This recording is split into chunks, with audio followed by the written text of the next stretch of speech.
Spondylolisthesis. Spondylolisthesis spondylosis नहीं है। Spondylosis different है, स्पॉन्डाइलोलिस्थेसिस डिफरेंट है। ये एक रेगुलर बैक पेन नहीं है, ये थोड़ा सा रेगुलरिटी से हट करके एक थोड़ा सा बड़ी सीवियर इंजरी है स्पॉन्डाइलोलिस्थेसिस, जिसकी वजह से आपको बैक पेन हो सकता है। किसी स्लाइडिंग प्लेटफॉर्म पे आप चल रहे थे और जोर से गिर गए, जमीन पे आप चल रहे थे, पानी था फर्श पे गिरा हुआ, उस पानी से फिसल के आप जमीन पे बहुत जोर से गिर गए। ड्राइव कर रहे थे टू व्हीलर में और फिर पीछे पीठ पे कोई चीज बहुत जोर से आके पीछे कोई गाड़ी से टकरा गए। इस तरह के कुछ बड़े इंसिडेंट्स हो सकते हैं जिसकी वजह से स्पॉन्डाइलोलिस्थेसिस हो सकता है। या फिर आपका वजन जरूरत से बहुत ज्यादा है, आप ओबेसिटी की कैटेगरी में हैं, तो स्पॉन्डाइलोलिस्थेसिस का एक खतरा बन सकता है।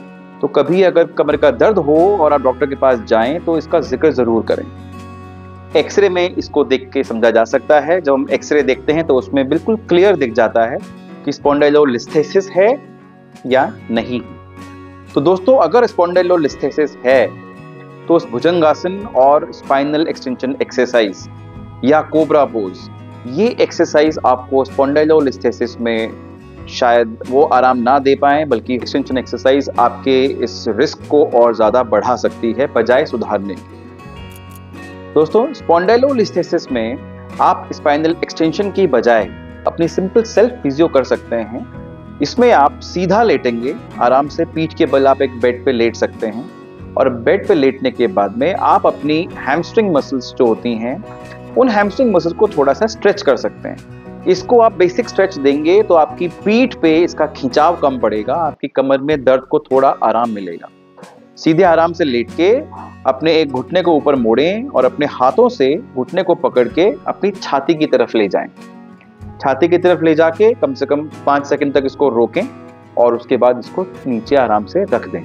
ये एक्सरसाइज नंबर 1, इसको हम कहते हैं नी टू चेस्ट, घुटने को चेस्ट तक लाना।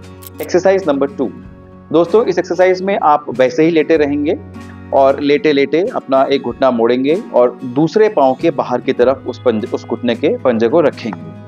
रखने के बाद में अपने ऑपोजिट साइड के हाथ से उस घुटने को पकड़ के अपने कंधे की तरफ पुल करेंगे। ये ध्यान रहे, चेस्ट की तरफ पुल नहीं करना है इसको, इसे कंधे की तरफ पुल करना है। अगर आप लेफ्ट घुटने की बात कर रहे हैं तो आप राइट हैंड से उसको खींच के राइट शोल्डर की तरफ ले जाएंगे। अगर आप राइट पैर की बात कर रहे हैं तो राइट घुटने को लेफ्ट हैंड से पकड़ के लेफ्ट शोल्डर की तरफ ले जाएंगे, ऑब्लिक, टेढ़ा। इसको सीधा चेस्ट की तरफ नहीं लाएंगे। इसको हम लोग कहते हैं पिरिफॉर्मिस मसल स्ट्रेचिंग। इस मसल की ये स्ट्रेचिंग है जिससे कमर दर्द में बहुत आराम मिलता है। एक्सरसाइज नंबर 3, इसका नाम है ग्लूटियस स्ट्रेचिंग। इसमें हम क्या करेंगे, दोनों घुटनों को मोड़ के रख लेंगे और एक पांव को दूसरे घुटने के ऊपर रखेंगे, कुछ इस तरह से। उसके बाद जिस घुटने को आपने मोड़ा हुआ है उस घुटने के नीचे अपने दोनों हाथ ले जाके इस घुटने को लीवर की तरह इस्तेमाल करते हुए अपनी चेस्ट की तरफ खींचेंगे।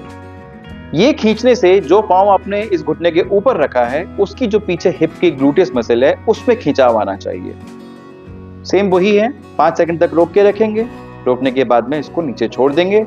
वही चीज दूसरे पांव से भी रिपीट करेंगे। दोस्तों, जिस समय आप ये एक्सरसाइज करेंगे, खींचते वक्त आप सांस रोक के नहीं रखेंगे। 5 सेकंड तक जब आपने होल्ड करके रखा है, सांस रोक के नहीं रखेंगे। आपने खींचते वक्त सांस लेनी है, छोड़ते वक्त सांस छोड़नी है। आपने सांस को रोक के नहीं रखना है, ये ध्यान रखिएगा। इन 3 एक्सरसाइज के अलावा आप बेसिक चलना फिरना, थोड़ा बैक सपोर्ट लेके खड़ा होना, प्लैंक एक्सरसाइज जो हम लोग बार बार बात करते हैं मल्टीफ्लूटिस मसल की स्ट्रेंथनिंग के लिए, वो एक्सरसाइज भी आप इसमें कर सकते हैं। लेकिन दोस्तों, हमारी राय आपको ये रहेगी कि स्पॉन्डाइलोलिस्थेसिस के केस में आप एक फिजिकल थेरेपिस्ट डॉक्टर के साथ साथ एक स्पाइन सर्जन का परामर्श जरूर लें। उस स्पाइन सर्जन से जरूर समझें कि इस स्पॉन्डाइलोलिस्थेसिस की सीवियरिटी कितनी है, इसको कंजर्वेटिवली किस तरीके से मैनेज किया जा सकता है, क्या किसी बड़े इंटरवेंशन की जरूरत है। ये सब सवाल जवाब आप अपने स्पाइन सर्जन से जरूर करें। एक परामर्श पूरी टीम का लेकर चलें, physical therapy doctor as well as spine surgeon doctor. धन्यवाद दोस्तों, हमारे साथ बने रहें, हमारी अगली वीडियो जरूर देखें। मैं आपका दोस्त डॉक्टर मोहित।